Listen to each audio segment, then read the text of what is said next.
All right, I can give you a couple injuries here. Guys that won't practice today: Sky Moore, Trey Smith is sick. Mike Edwards still on the protocol. Pacheco, his toe, but getting better, and Joe Tooney with the pec strain. So look forward to the challenge of playing the Ravens.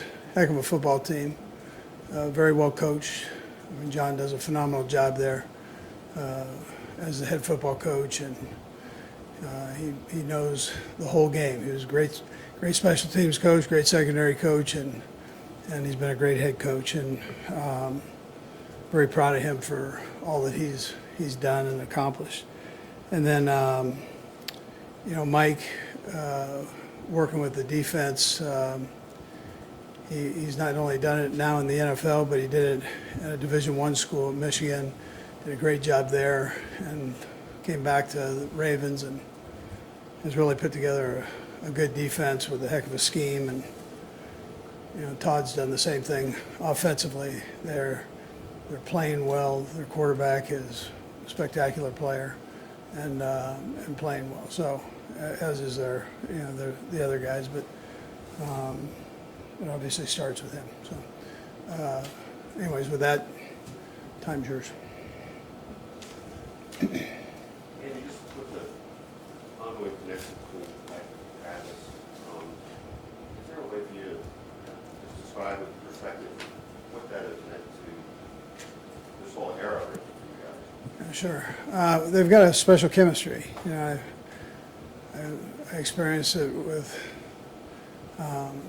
Brett and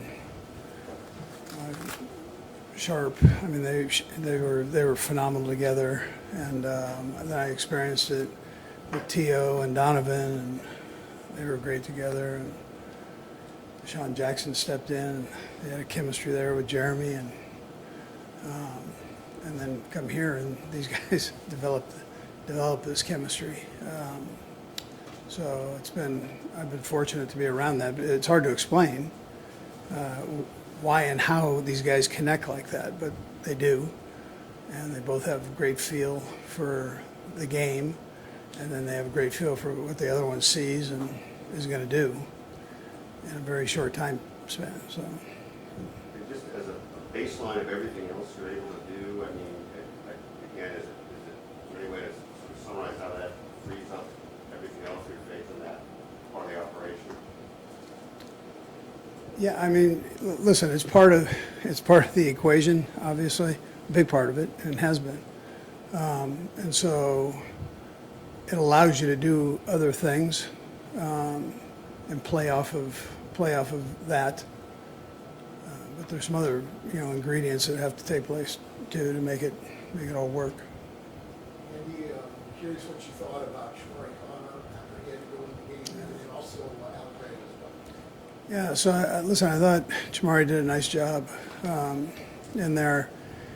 That encompasses calls and playing for a young guy to go in and be able to communicate back there is not the easiest thing, and he did it well.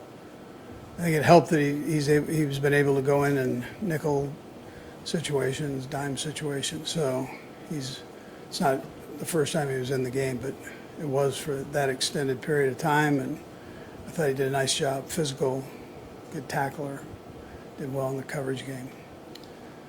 Allegretti is a guy that has started for us in a number of games, and all the guys look at him like he's a starter. So everybody's got confidence that he can come in and do a nice job. Tough kid, and not everything's the most or the prettiest thing that you've seen, but he's going to fight you right to the end, and he's smart. So good combination. Andy, you've faced plenty of great defenses, but this would be the number one scoring defense in the NFL with the Ravens. Just how complete is this defense you're about to face? Yeah, they do a great job. Like I said, Mike, it's the scheme in which he's added his touch to with the group there, and so they've got multiple fronts, multiple coverages. they execute them well. A lot of the teams that try to do a lot don't do it as well as this group does. So not only are the players listening, but they're being taught the right things, and they're able to go out and perform at a high level. Maybe at what point do you turn your attention to the next game? Like, I guess I'm just supposed to be already doing the play Ravens, or are you watching the Ravens stuff on the fly? Yeah, once I got back, I went in and started then. Yeah. Situation where you're at the office most of the night. I stayed there. Slippery out there. A lot was made last week that finally went on the road in the playoffs. Now having done that, is there a benefit to that, not going back on the road? Yeah, I didn't think much of the, going on the road and playing would be, that much different. Because we do it during the season, and you've had some crowds. Green Bay was a wild crowd, loud, packed up there, and other places. I mean, that we've gone. So I didn't look at it. And then, on top of that, that's a great environment up there to play a game in. So even though they're against you, it's really, that's football right there. And they love their team, and they're passionate, very similar to coming in here to Arrowhead.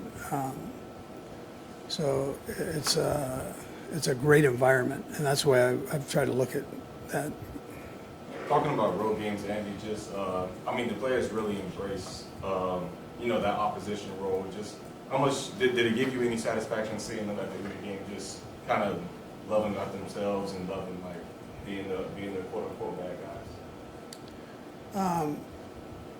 You're saying us? Yeah. Being the bad guys. Listen, I thought the guys stuck together, and I would say this at home and away, but again, you're on the road, and that is part of it.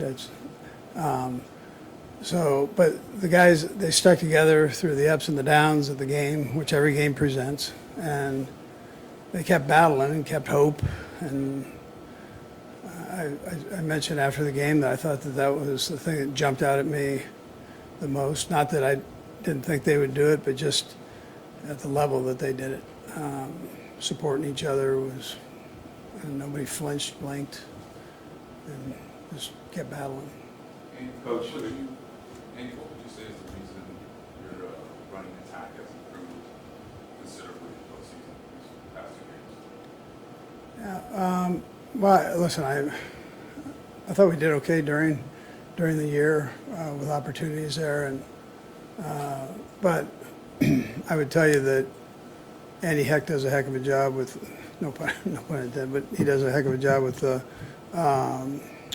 with designing the runs, and the guys execute them. Obviously, Pacheco back healthy. You've got a nice rotation in there that you can go to, and the guys, as well as Pacheco's doing, Clyde, when he has an opportunity, jumps in and does a nice job also. So, and then the offensive line takes a lot of pride in doing what they do, and they know it starts with them, and I think they've been very accurate with their blocking assignments. Coach, speaking with a couple of veteran guys, they talked about the younger players and how they pretty much only know, the AFC Championship Game, some of them know Super Bowl, but the successes and talk about how beneficial it was for them to go through those bumps this season. It grows you, right, as you'd say. So, and there's a lot of parity in this league. You better figure that out early. That it's not an easy ride. You got to be able to battle through things, and I can tell the guys, the veterans can tell the guys, but the young guys have to experience that. So, but I thought they handled it well. They kept pushing forward, kind of focused on the job at hand, and that was getting better in some cases. just becoming better at their game. We got 4 more we're going to work the room. Go ahead, Pat. Kind of piggybacking off that, as competitive as Pat is, I'm sure there were times he was frustrated with the way things were going and disappointed. We saw it boil over at times. What was your messaging to him, or what conversations did you have with him about just staying positive, believing that eventually you guys can get where you wanted to be? Yeah. Listen, Pat's a perfectionist, and he's competitive. As competitive as any of us right here. I mean, it's and more so. He wants it right around him, but he's willing to teach, that's the unique part. So he's willing to share what he sees with the guys from his sight, and help the guys get into position. As long as they're willing to work, he's all in. And so that's what I saw. And the frustration is more off of feeling urgency and winning games. I mean, that's what he's all about. And so I'm not sure there was a frustration other than, hey, let's go. We're playing at the highest level in the world, and if you're going to be as good as we think we're going to be, then the error margin is like this big. So you've got to tighten it down. Andy, between the Saturday Night Live stuff and Travis' relationship with Taylor, I wonder if you've seen that posed any particular challenge to Travis to keep out the noise this way, in ways he may not have had to deal with in the past. Yeah, I haven't really seen it affect him anyway. You know, he kind of worked through some being banged up, and I think that week off there helped him. But I haven't seen anything with his relationship, with his off the field stuff, with the commercials and Saturday Night Live, all that stuff. He just goes. I think that all plays into what he is. I mean, that's just part of it. He does all that stuff real easy. So I don't think it gets him out of his personality, and he has to change it all. I gather from how you're saying it, that none of that ever posed any extra challenge for you this season. No, not at all. Not at all. No. I mean, yeah, not at all. Andy, in today's game, kind of with the interior pressure that teams try to have, how important has your center and your 2 guards been to Patrick and what he's able to accomplish or want to accomplish? That's the shortest distance to the quarterback. So to have strength there inside is important. To be able to stay square as long as you can inside is important. That takes strength. Yeah, that's important. I think it's also important that they're good communicators to the tackles. Those are new guys to the system, so they've helped encourage them along the way and help teach them too. Yeah. Last one. Andy, you've known John Harbaugh for a long, long time. He was already at Philly for a year when you got there. What was it about him that made you want to be on your very first staff? And did you know him at all before that? Yeah, you know, I knew his dad. That's who I knew, and his dad is the best. And so he was real close to Lavelle Edwards. So I did a thing at a hospital one time with the 2 of them when I was a young coach. I was kind of carrying Coach Edwards' bag, you know. So, but I got to know him, and we were like the 3 coaches out of the whole convention that showed up at the hospital. So we spent a couple days together, and I mean, it was great. I never forgot that part. So when I met John, I'm going, man, if you're half as good as your dad, you're on. So it didn't take very long, and he is that. You know, he's got a great mentor, and obviously both brothers are tremendous guys. Yeah. All right, thank you. Okay, good. Yeah.